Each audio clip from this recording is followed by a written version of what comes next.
Morning. Welcome to the June CONFAB, June 25th. 5th. Yep. All right. Got help here. Today is it's a camp theme, so thank you again, Angela, for putting all this together. Here is our rebroadcast schedule for Channel 971, Thursday, Friday, Saturday, Sunday, and the resident website at your convenience. And the call-in number is 6304. I do have a number of questions that were submitted to Angela over the past couple of weeks, and I'll try to answer some, not all of those, in this meeting, and then try to get the remainder in the next meeting. So also we'll entertain call-ins. All right.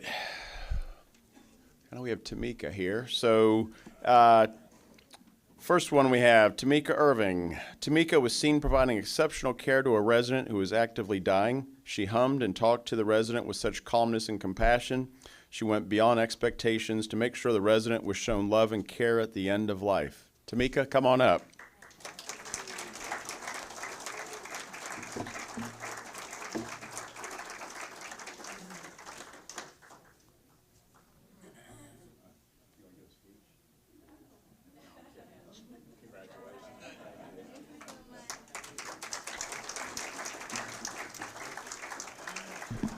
What's awesome too is I think Tamika and my daughter Joy went to school together, and to see someone at that young of an age with that kind of passion for what we do is great. So love having that around. And then next we have Renita Jackson. Returning from Kroger, a resident grabbed their groceries and realized they had misplaced their keys. Upon seeing the resident struggling at the second floor entrance to the Riverside building, Renita opened the door for the resident and heard the resident explain what was going on. Renita then went outside to search for the keys herself. After 15 minutes, she found the resident and returned her keys. Renita found my keys. What a kindness that is not in her job description. Renita Jackson is special. Renita, congratulations.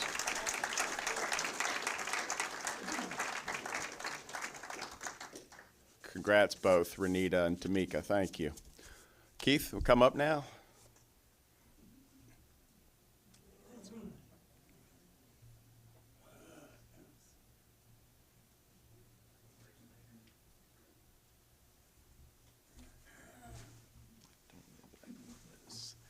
Good morning, everyone. I think we can go to maybe the next one. All right.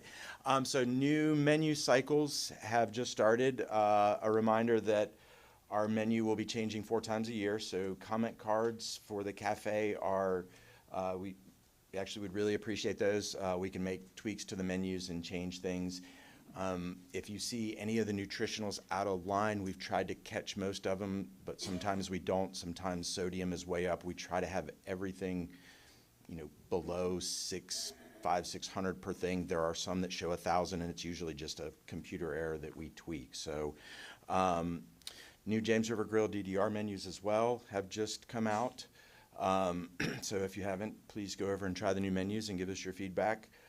Filet Friday, just a little change to that. We are doing prepackaged fillets now. They're still fillets, but they're just individually packaged. Our concern is that we were getting the others in frozen. They were having to thaw, but then the residents, you all were taking them back up and then refreezing them. And we just, while it's okay, it kind of breaks down the meat and doesn't give a good product. So we're going to get everything in frozen now, keep it frozen, and then when you're ready to use it, you just thaw it out and use it. So hopefully that will change a little bit. So next slide. I'm not going to go through all the dates, but these are our upcoming dates. We have 4th of July as our next holiday on Thursday, trivia night, new resident, and then our bridge party that we haven't had in a while that I know is a fan favorite of everybody's, staff included, will be the summer bridge party, and it'll be a carnival theme party. So looking forward to it. And now just to go over a couple things, James River Grill and Dogwood Dining Room, just for reservations, if you have say a 6 o'clock reservation, we would just ask that if you want to come in and have drinks, come in at 5:30. Just let us know. So some of the issues that we've been having, and I just want to share with everyone just how it kind of snowballs and affects everything. If you have a 5:30 reservation and you come in at 5:30, and then you enjoy drinks for a half hour, 45 minutes, and then you order at 6:15, at that time we've had all of our 6 o'clock reservations, and then some of our other reservations start to come in. So it actually creates really long ticket times for us. So we just ask that if you have a 6 o'clock reservation, that you please come in, promptly get a drink, enjoy for a minute, and then try to get your order in. But if you do want to have a little cocktail time, just come in a little early. Come in. Most of the time we're not going to, flip your table. So if you want to come in at 5:30 and enjoy a half hour, please do so. Garden room reservations, we ask that those are at 5. We understand that that's not always feasible. So just call Brittany or Kathleen and just say, hey, I want to try to move that back a little bit. So, and then holiday buffet. This one's one that we struggle with. We want everybody, because we know it's one meal a day, we want everybody to be able to enjoy meal, and as much as we want you to be able to take as much with you as you can, it does kind of put us in a bind on certain times to where if we have a lot of people that are taking to go after the buffet, sometimes we run out of food. So because if we have 30 people, 40 people take a whole extra portion like of entree that we didn't account for, that it kind of gets a little rough. So we're not saying we're going to, really be like, no, you can't take it. Obviously, if you've brought it back to your table, we want you to take it with you. But just be aware that we want to try to feed everybody for those events, and we do kind of plan out by the number of reservations we have. And then, as always, please return the green boxes. Any questions? Yes. When you make a menu change, I notice you're closing the grill. Yeah, Monday, Tuesday, whenever we do. So that's going to be 4 times a year now instead of 2. Oh, well, the grill or the. Somebody behind me said cafe. That's probably correct. The cafe does not ever close, so not the cafe, but the James River Grill and the Dogwood Dining Room, yes. When we create a new menu and we have to switch out, like usually we do, twice a year we do a really big switch, and then the other 2 times we do a smaller switch, which is like 40% of the menu, and the other one's probably 70% of the menu. But we do need a couple days to kind of just get all the other stuff out, clean a little bit, and then re-prep.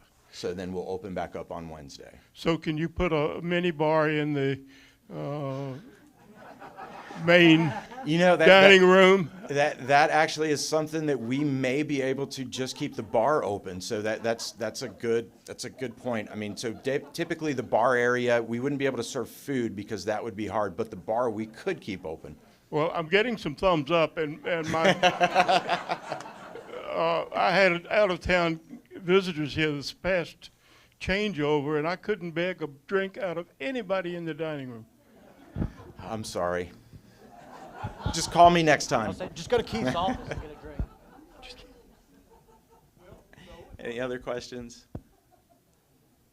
All right. Thank you so much. Have a great day.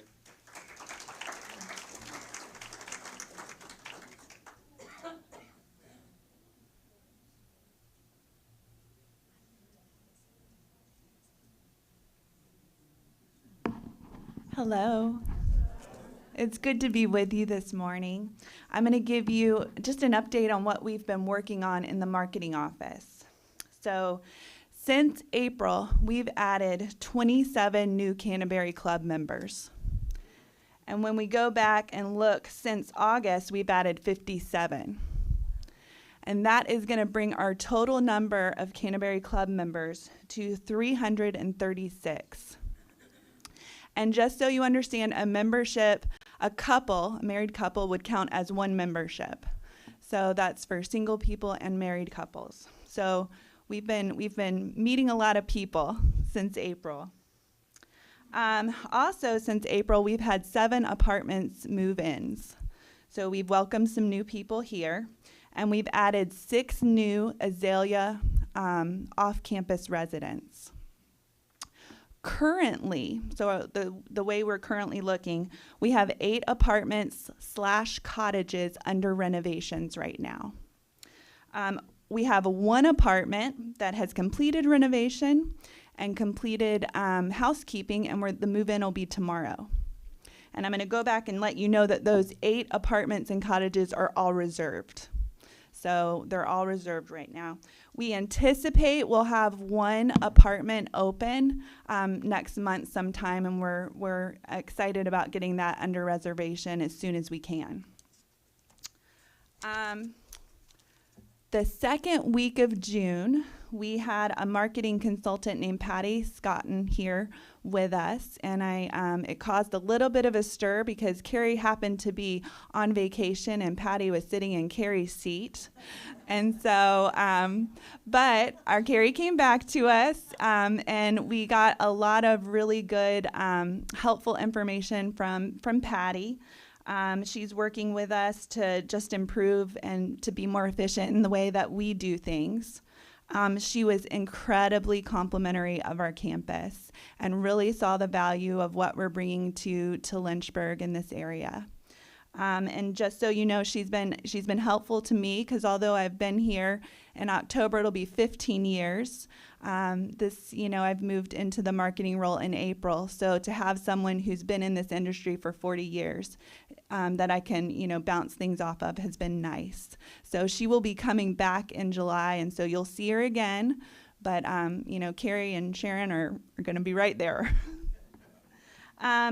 One of the things I've noticed when I'm touring folks around is that they really enjoy seeing the living spaces, our resident apartments and cottages, and going in and seeing how things are set up or how somebody's placed their furniture has been really helpful, and they really enjoy it. And so going off of that, July 30th, we're planning an open house where we're going to, take some folks who are Azalea and Canterbury Club and people who are interested in coming here. And we're going to be showing some select apartments. We're putting that together now and having some light hors d'oeuvres afterwards. So that'll be July the 30th. And I'd just like to say to those who do open their homes and allow us to show it when we're doing tours, thank you so much. You guys, it really means a lot, and it makes an impact for the potential resident. So are there any questions? All right. Well, thank you so much for inviting me to come, and I hope you all have a good day.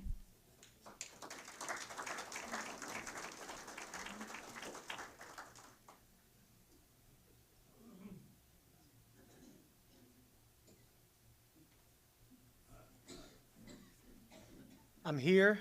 I didn't forget this month. Whew. Actually, I was about to forget, but Angela called me to remind me. No, I actually did have it on my calendar, and I didn't forget. Last month, I apologize that I was not here. I was over visiting with some folks. As you know, it's been quite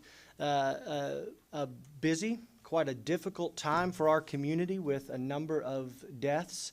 And so first and foremost, let me say one thing that I have appreciated over the past almost 4 years of being here, but even more so over the past month, is to witness the community rally around one another.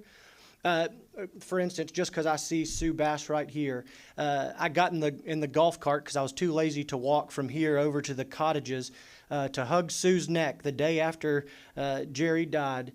And I walked in hoping to see her, and not only did I see her, I saw 2 other residents already there supporting her, making sure that she knew that she was cared for and loved. And that's just one example. So thank you. This really is an incredible community, and it's really special. So with the deaths and funerals in mind, I've said this to a number of you in private, personal conversations. I've said it to families.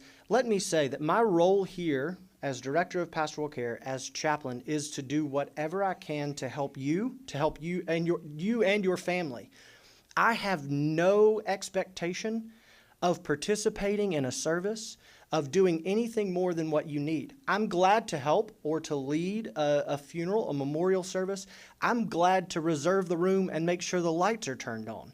But I'm so non-possessive of this because I know we have a lot of area clergy and churches who are already there in the midst of your lives, and I want to do whatever I can to help you, to help your families, to help in whatever way. If that's something, though, as looking ahead toward funeral memorial service planning, if you'd like to ever discuss or put some things on file just to make sure your family have, please contact me. I'd be glad to meet with you. But it's an honor to be a part of your lives, and especially the end of life journey, and then remembering and celebrating your life. We recently we've been having it was an Alzheimer's dementia caregiver support group. We have removed the diagnosis title from it, and we are having a caregiver support group. And you've seen some emails from me. So first, parenthetically, if you see an email that doesn't have your name on it, like, hey, Sean, then you can just assume that it is probably a mass email to all residents, not necessarily directed specifically to you. I had a few residents contact and say, who was this meant for?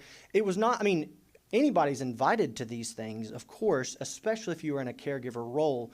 But I do send out both the death notifications, but a few other emails. I try not to clog up emails.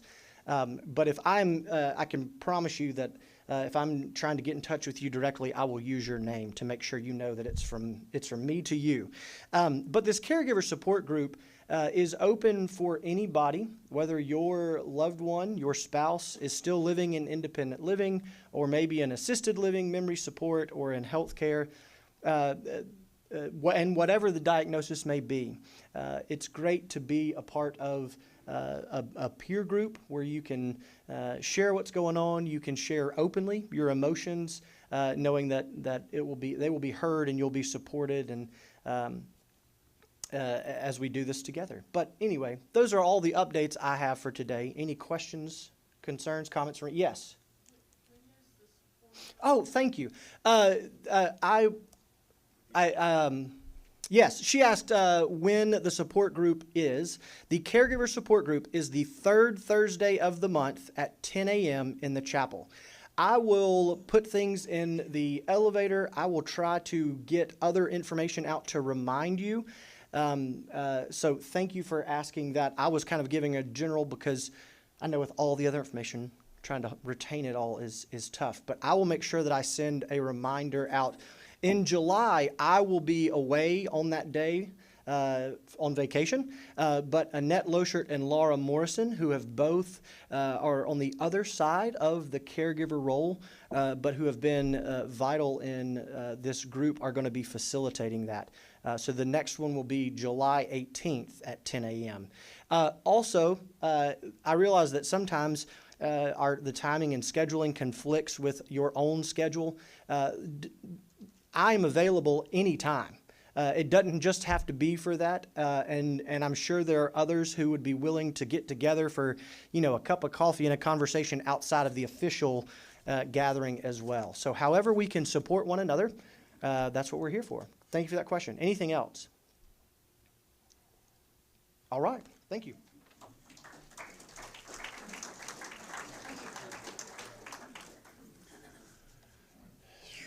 I want to clarify, we were talking about, Trish was talking about Patty the consultant, and I took her to dinner in the cafe one night, and someone asked who it was, and I responded it was my mother.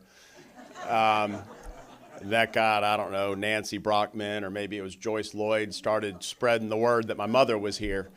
Patty's the consultant, not my mother. My mother's still not here, and while I've...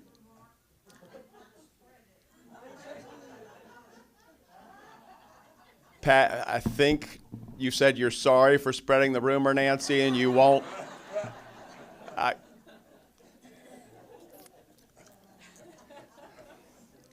Don't give her the microphone, please. But talking about Patty, obviously a lot of change. There were things that I want to just a few seconds more on that.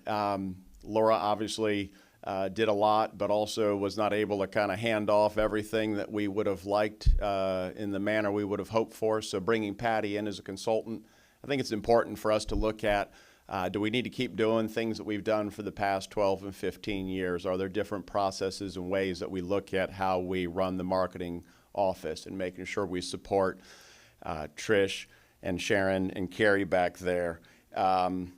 Just a lot of different things. One of the things that's just interesting, you may have some friends that may be getting a little upset with us or with Trish saying, I was told I was number one on the list to get in the Azalea plan. We're trying to get away from calling someone number one. The Azalea plan may be a little easier, but also even when someone is number one on the list, not everybody is automatically saying, okay, I'll take it when we call them. They may say, hey, we don't want to get on the Azalea plan for another year. So that means number two is number one. The same thing with a 2-bedroom. To say that someone's number one for the next 2 bedrooms, whether some people are so prescriptive with wanting a patio, balcony, facing this way, that way, just different things, whether it's a cottage. And then also we know that there are people in cottages that from time to time want to come into the main building at a certain point, and that person obviously hops into that priority list higher. So trying to tell people you are higher on the list but not giving them a number. I had someone in January call me that had a check ready for me. He said, I was told I was number one, for the Azalea plan. I've got a check. I'm leaving for Florida this week. How come I'm not, able to give you a check? So anyway, we'll continue to work on that and refine that, also talking with other communities on how they do that. So I think Ted may have talked a little bit about this before, but our elevators, we obviously know we have challenges with those. We're going through a modernization project. That modernization project is $1.5 million.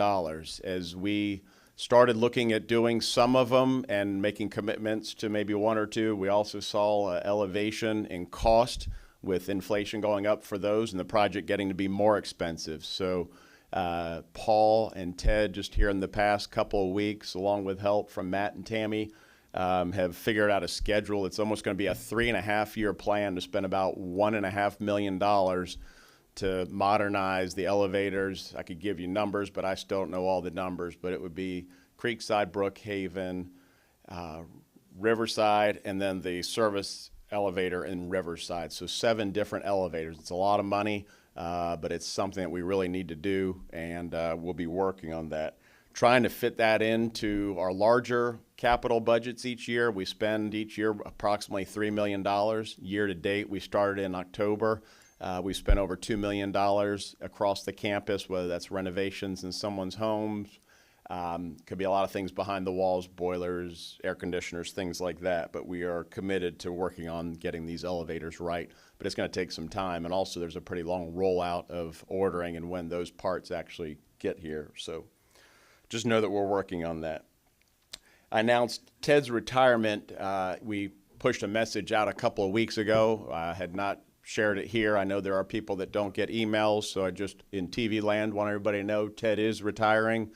Your day, September, whiskey, 5 or 9er, sometime around 4th. And we had a meeting this morning just saying, you know what, when we all retire, what does our retirement look like here? It's interesting. I think when Debbie retired, she sat up on the bridge. You all lined up in a big, long line. And for Ted and for myself, I think it feels like almost a funeral that you are watching your own casket. So we don't know exactly how the party will look, but I would say Ted's right there after the meeting, and for the next couple of months, you can wish Ted a happy retirement and tell him how much you're going to miss him, or tell him you wish he'd leave quicker. But and all that to say is we're going to do something for Ted, but we're trying to figure out what that looks like. Back during COVID, Billy Heflin got a walk down the road with all of us lined up outside, and that was pretty neat. So we try to figure out different things and how that will look like, but just remember, Ted's retiring, and we're working on the recruitment to fill his position. We'll let you know more when we have those details. Jeff in security asked me to make a public service announcement. He tells me that with the latest political campaigns underway, he was 2 out of 4 catching solicitors in the Cottage area. And I guess we would just really say, if you see something, say something. Let our front desk, let security know. We have a no solicit policy. And I was able to meet with a young gentleman who was very ambitious. I guess it was 2 Fridays ago. I tried to explain our policy. He told me everybody else lets him in. I tried to explain that we don't and we won't. So after a while, we parted ways, both very happy, I believe. All that to say, kidding aside, we know that this is going to get worse as we go on leading up to November. This was just for the primaries last week or the week before. And remind you, if you want to have an event or someone here, you can do it in your private home, not in public areas. I have language over the years that I've just always gone by. There's some court rulings that nonprofit organizations are not supposed to be involved in political affairs. And we could always have, I guess, all candidates here and have a presentation if everyone was invited and came. I'd rather somebody do that somewhere else. And if you want to have in a private function, you can do that, though. Next thing, so have some different questions I'm going to go through. And one of the most important things I know on everyone's mind is Dr. Lord. So Dr. Lord is still the medical director at this time for us. He is still seeing approximately 241 people in independent living, as well as a lot of our supported areas. We are working on a new contract with Dr. Lord. There was a contract we had back in 2014 with Central Virginia Family Practitioners that rolled over year to year. But in 2020, there was a language that basically assigned that contract directly between Dr. Lord and us and kind of took Central Virginia Family Practitioners out of that in the same way as where it was more directly with us and Dr. Lord, I guess is what I'm trying to say. What that contract we are working on now will combine those two documents and hopefully have that done very soon. But he wants to continue working here, also having Angel, and continue really hopefully going on as we were just before a few weeks ago with his separation from CVFP. We have a contract for our lab work with CVFP, Central Virginia Family Practitioners. That got a little derailed. A couple of Fridays ago, they came in, took all their equipment, and then brought it back the following Wednesday and are continuing to honor that contract. There was a lot of misinformation and I guess really non-communication between us and Central Virginia, and hopefully we're on a better track with that. For some of you that got letters, I think the letters kind of said, we don't have a lot of doctors. Basically, there's not a lot of doctors to share in the practice. If you want to remain with Central Virginia Family Practitioners, they have some people joining in August. We had a few folks that were seen at the clinic, and we were under the assumption those folks would be picked up by the other doctors. And we have worked, Andrea, I think, to contact everyone who wants to and see Dr. Lord here. So hopefully all that is on track, and we have people being seen if they need to. So that is all I have with Dr. Lord. I'll open it up for questions if anyone has any right now. And microphone's coming. So is Dr. Lord still employed with CVFP? He is not. Okay. But we have a contract with CVFP? Our contract was assigned in 2020 so that it was basically placing Dr. Lord as medical director in his agreement with us directly and not under CVFP. So he has an agreement with us. Ah, okay. Do we have backup for Dr. Lord if something should take him away from a period of time?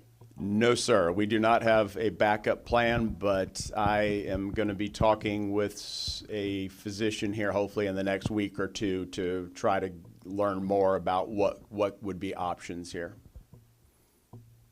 Yes. I have a question. It's not related to Dr. Lord. I don't know if you're opening it up for general questions at this point. I will for you, Randy. Go ahead. I'm honored. And this question may be really more for Ted, but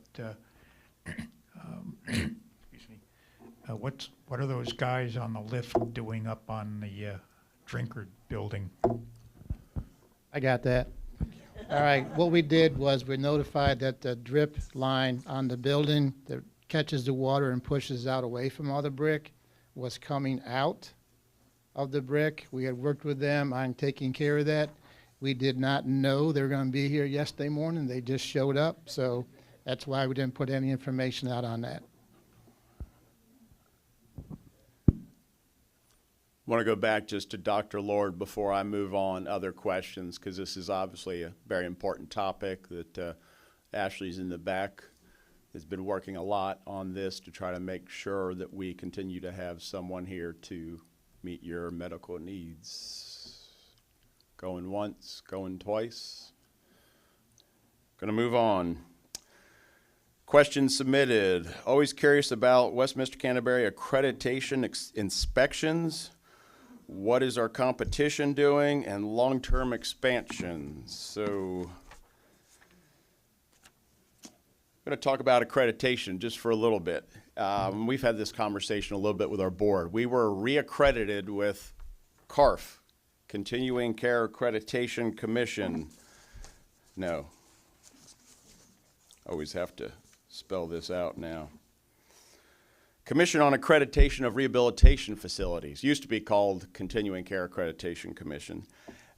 We went through our accreditation in 2023, so we have a 5-year approval, and we have annual submittals of financials we have to submit that Paul does, and a couple other smaller items we do that kind of gives us that 5-year approval. We obviously are doing things that are required throughout the year in the background on that. So interesting data on CARF, and I worry about CARF. 2020, there were 192 communities like us accredited across the country. There are approximately 2,000 communities like us across the country, and about 10% of those were accredited. 2023, there are only 109 left that are accredited. I have some friends in North Carolina, some in Virginia that are talking about getting out of this. We don't have a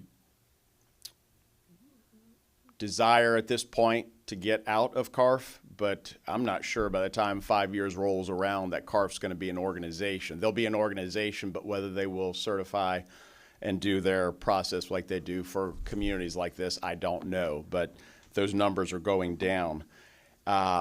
I've had some conversations with our state agency, our state advocate, Leading Age Virginia, which represents approximately 60 communities like this across the state, to say, you know, if CARF does go away, what could we do as an organization? Do we pair with other states to have things together? When we look at these accreditation surveys, the big things, the 3 big pillars are governance, financials, and programming.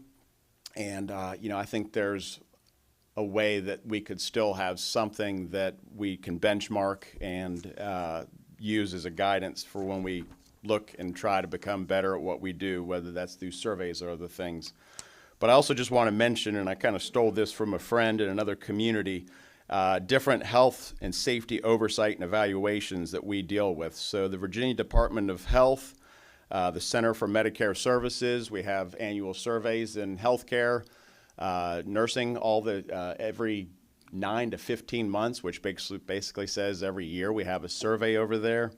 We have the Virginia Department of Social Services. They look over our assisted living memory support areas. We have the Lynchburg Health Department, which deals with Keith and dining. We have Clinical Laboratory Improvement Acts, which is our labs looking over us doing surveys. State Fire Marshal's Office, Virginia Occupational Safety Health Office, And then we also get the Virginia Department of Alcohol and Beverage Control.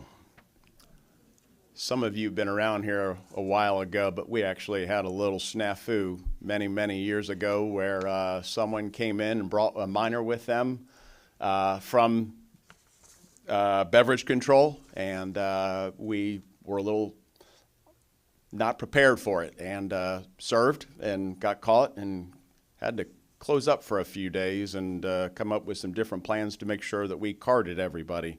As you can imagine, the James River Grill does not have a need for usually asking for your IDs very often, but nonetheless.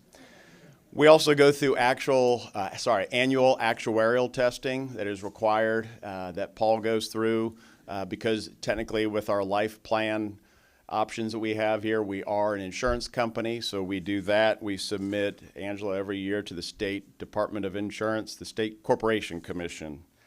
And then lastly, we have independent auditors. We usually have an audit in the library for those that like to look at our audit, and we usually get that audit in January, and should be in the library unless one of you really enjoyed the audit too much and kept it in your home, but they're there. So anyway, that's a little bit of that question. Also talking about competition, what is Centra Liberty doing? You know, Centra, we've talked about, sold their 4 nursing facilities in the Summit, obviously a couple years ago now, and you're starting to see, whether it's in WSCT or in newspaper, that Summit Independent Living and Assisted Living is going through an expansion. They are adding some cottages and villas over there, and they're going to be very nice. They're also expanding their community center and their wellness center, and it's going to be competition. There's some really nice new things they're doing over there. When we look at competition, you know, Centra, after selling everything, the only competition really with us in Centra, maybe I'm missing something here, is really our home health and hospice businesses. They really control the hospice market around here, and we've seen some nice growth in the last 2 years, some new leadership and people in some different positions that those Westminster at Home businesses have grown. So Liberty, I don't think really competition. Years ago, maybe someone's referring to when they talked about opening up another, you know, a retirement type community. Runk and Pratt certainly operates in this business, and they are competition as well. So going to move on to the next one. What is happening with Westminster at Home coming over to this campus? And at some point a while ago, we talked about trying to move them. Their office, for those of you may know, is on Old Forest Road, conveniently next to the Dunkin' Donuts. And we'd like to have them over here, but have just, as they've grown in the last 2 years, we talked about placing them in a conference room in the Drinkard building. We have 5 conference room in the 5 rooms in the Drinkard building. One of them now is kind of an office for staff development, but we still feel like there's extra space. We could bring them in, but at this time that area has felt like it's not large enough with some of their growth in the last 2 years. So would like to have them on campus here. We're not going to build a building for them at this point in time, but would say we don't have a plan that you would see them shifting over here anytime soon.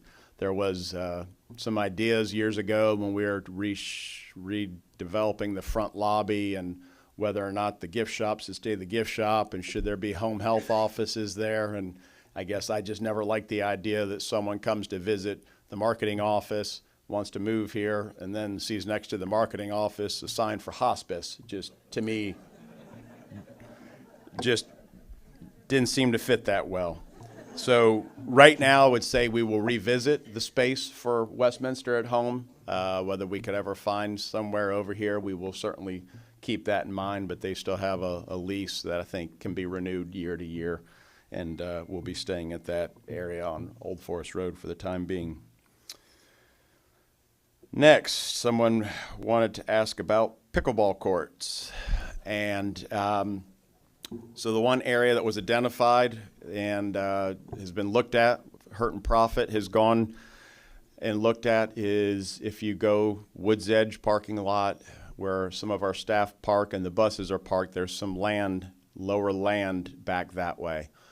Hurt and Profit looked at it. They said if you were to build it up and make it level, you would take about $400,000 to develop that plot. Then you'd have to build your court on there. And then we're also talking about trying to make that with a, Paul, it's a bubble. What do you call it?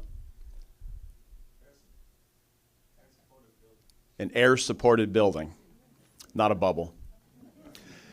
So there's some, obviously that cost could be somewhere of probably easily up to the $600,000 range. The other question, the other issue is there is a city sewer line that runs through there. So that would have to be rerouted if the city was willing to let us do that. The other idea, I guess, you don't have to raise it up. And we need to talk a little more with our pickleball players just to even go through this exercise. Do we try to leave it lower as where it is and just flatten that area? And what would that look like? And we'll have some conversations with some of the pickleball folks before we start asking more of Hurt and Profit. But I'm not sure how many people want to go up and down 30 steps to get to the pickleball court. But we'll see. So we're looking at this. So trying to get some numbers together. When you talk about things like elevators and some other things in our capital budget, pickleball court is probably going to be a fundraiser if that option ever comes. And we've had some conversations with VES because I start kind of thinking if I'm going to walk through Woods Edge, get outside through the parking lot, down 30 steps, you know, is it easier to have some sort of relationship with VES? And Garth, headmaster over there, and I have had some conversations about their tennis courts in the past, and I think it's just worth talking again as we have some interest here and wanting to do more with having a dedicated pickleball area.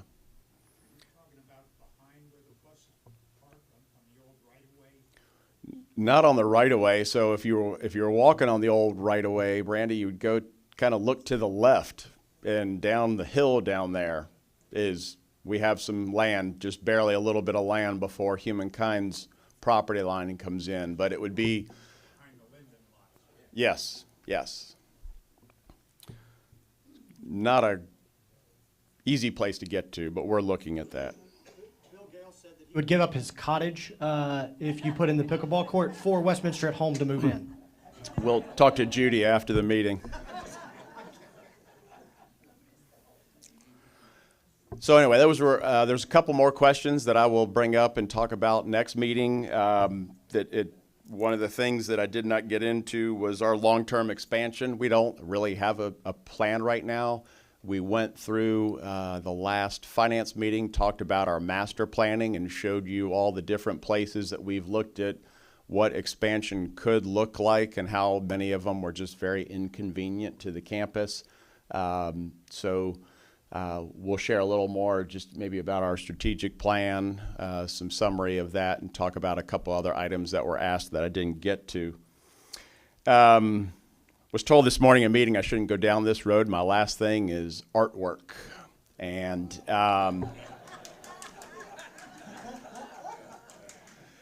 we've had a long-standing agreement with the Academy, and I'm very thankful for that. I'm very thankful for the artists who like to share with us. We are not all going to like the same artwork. We're human. We're not all going to like the same filet that Keith cooks tonight. Some of the artwork has been different lately. Some of the artwork that is there may be a little different today. Stand there long enough and it will change. I don't want to get to the point that we're censoring and saying, we don't want you to bring this, or, hey, when you come next time, let's put all 35 out there and we'll choose the 27 that we like best. I think you take it all, and whether you like Salvador Dali or other artists, everybody has their different taste. We don't want to see political. We don't want to see other things that are a problem, but I think sometimes it's also good when we're talking about things and having conversations about it. And, some of the things that are up there now are very bright and colorful, but have different meanings to different people when you look at it and hit us in different ways. I'm not saying get over it, get tough. I guess I'm just kind of pleading with you to say, let's all have a little grace, and again, it will change. And at the same time, Sean likes pictures of the mountains and a hay bale in front. You know what? If we had that time and time again, I think that's going to get a little boring too. So we all have different things we like, and just please keep that in mind. But definitely don't want to get in the idea of that we're going to start censoring and picking out what is good and bad and what we think is good and bad. Someone can go ahead and say whatever you would like to rebuttal. I am the last person in this room should be talking about art as well as I should be talking about women's hair. So I also am very uncultured in many ways, and artwork is one of those. But I am very thankful for our relationship with the Academy, and over the years, and we continue to have some really neat things, whether they're still photos or different types of stuff. And I really enjoy what you all share downstairs outside of the mailboxes too. There's some great talent in this room and across this campus. So I'm going to shut up. I didn't mean to talk this long. I will open the floor to just about anything. Here's the microphone. Yeah, recently you reminded us of the high electric bill here. Have you ever considered putting solar panels on the top of these buildings to help with that? Great question. Solar panels on the buildings. So we have had 2 different companies come in with proposals and look at our property, and we, oddly enough, don't have enough space on the rooftops. And some of the rooftops would have to have the roof replaced before it could be done. But we have actually had the land behind Bishop's Lane looked at in addition to the rooftops to say, what do we need to do here to really gain some power, supplement what we're doing. And it keeps coming back that we don't have enough space here to do all that. I think I had another response, though, after one of these meetings when that was asked, to say we don't have to be all off the grid either. Can we be a hybrid and have some solar panels and do a little bit of both? And Paul, put you on the spot again. When we talk about the cost right now, I guess, of what it would cost to put some panels up, and you have any thoughts on that? And I don't mean to put you on the spot, but he just put me on the spot, so we might as well share it together. Can you hear this It's a great microphone? question. Great. Yeah, it is. Right now we need 8 megawatts of electricity. That's what the Roosters Dam puts out per year. If we could tap into Roosters Dam, we'd have it made because it'd be all water. The cost of putting on any kind of big arrays on the roofs is cost prohibitive. The return on investment is just too long, and the amount of sun hours that we have here don't justify that kind of exercise. It's not like we haven't tried, but I like the nuclear option myself. Yeah, the small reactors, but I don't think you'll see one of them in Lynchburg anytime soon. So thank you, Paul. But Dr. Guthrie, they've said in the past that just your timeline of getting that money back is not the right time to do it. But we also have sat in front of you and talked about how many times AEP has increased our rates. We actually are in a pretty good year, knock on wood, until the last few weeks with energy consumption. Had a very mild winter, so we are under budget a little bit on energy, but I think we're making it up last week and tomorrow and the next number of days. We've got some hot weather coming. But we will certainly look at that and whether we should look at more just even with the cottages of getting some up on those. But it's something that we talk about with our strategic plan and that we need to try to figure out better ways to try to be better stewards of your resources and our resources, natural resources. Well, a lot of groups are doing, the hybrid business. Part of the power is from the panels and part of it's from the lines that come in from the power company. And, that might save some money, I don't know. And we'll continue to look at that. Thank you. Some other questions? You know, I'm aware of ABC sending 20-year-olds through the line at the grocery store, and then the clerk who didn't card them gets fired, and it's rotten. Is that what happened here? Did ABC sting us? We had, yes, it was a little sting like that. We didn't fire anybody. Had never Good, heard of that good. happening, but It's similar.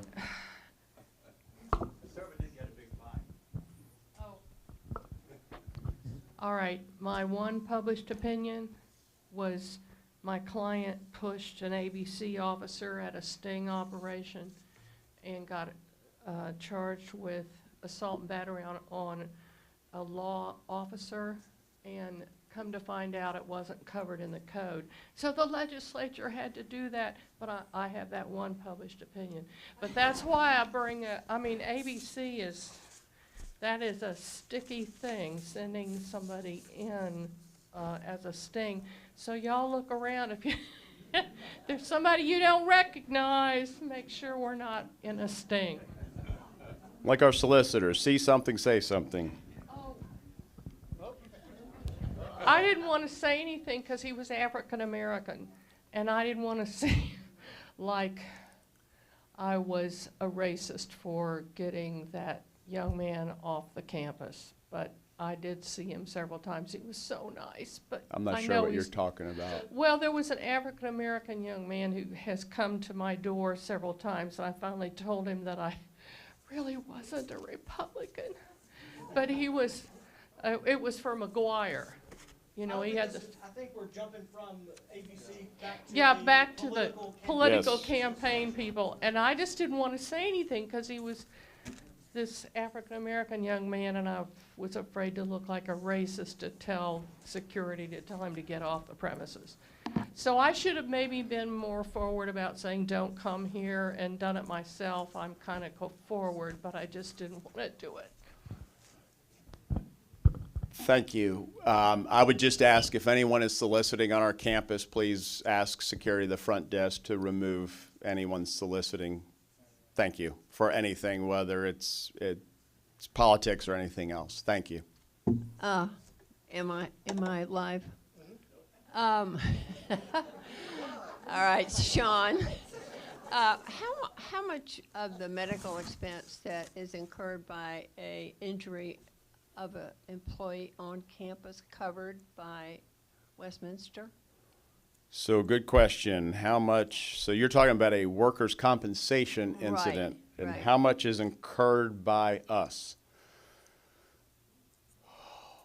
So we have insurance, and we are part of a group with 18 other communities in the state of Virginia. It's called the Virginia Senior Care Group. We pay Paul approximately $270,000 a year for workers' compensation insurance. A little less. We sometimes get dividends back when we have good years. So that you are referring to an injury of an employee recently, and we have usually about 28 to 32 incidents a year where employees get hurt here. That person, their surgery is paid for, their rehabilitation is paid for. They are getting a check from the plan as well. But utilization leads to increases in premiums, is probably where you're going with that. So we are really, really good at what we do with workers' comp, and Christine Hawks is sitting in the back, and Shannon in our human resource office lead our safety program here. This is a really long answer, and I'm sorry, but we have something called a mod rate and how we compare to the industry, and we do very, very well. So this is very unfortunate that we had a person get injured. It's very unfortunate anytime a person gets injured, but that person will be taken care of. But injuries and accidents that have, back injuries, things like that, lead to higher cost for all of us. And we always say when we talk with our staff that one of the things that we can really control is workers' compensation and making sure that we have a safe campus for employees, that we want them to leave their end of the day working here being as healthy or healthier when they started on campus, whether it's using the pool or the wellness center. But hopefully that answered your question. I just wanted to be sure, because the employee that we are in mind, I think probably, had surgery, which was very expensive, and I just wondered how well we are able to cover that. Because Yes, we cover, it gets covered. Good, thank you. Yes. Another question in the back? It just occurs to me, should someone be just looking through our apartments and spotting what might be dangerous spots for employees coming in? So we do that about, Lisa, every 18 months that we have home inspections that Ted, someone from his area, Lisa or Susan and others go through, pulling your financial documents out of your ovens and looking for trip hazards. And we do that. This incident was, without getting into too many details, we can't share everything, but we had an employee get hurt. Believe has been working in this home for a long time, and it was just a shoelace that got hung up on a knob that sent the person to the floor and unfortunately had injury. And it's unfortunate, but we do try to go through your homes, and it's, thank you for asking. So when you see us knocking on the door and hearing that we're doing inspections, we just want to make sure, yourself included, that it's easy to get around your homes. Some of us collect things more than others, and we just want to make sure everyone's safe, you and us and your visitors. Other questions?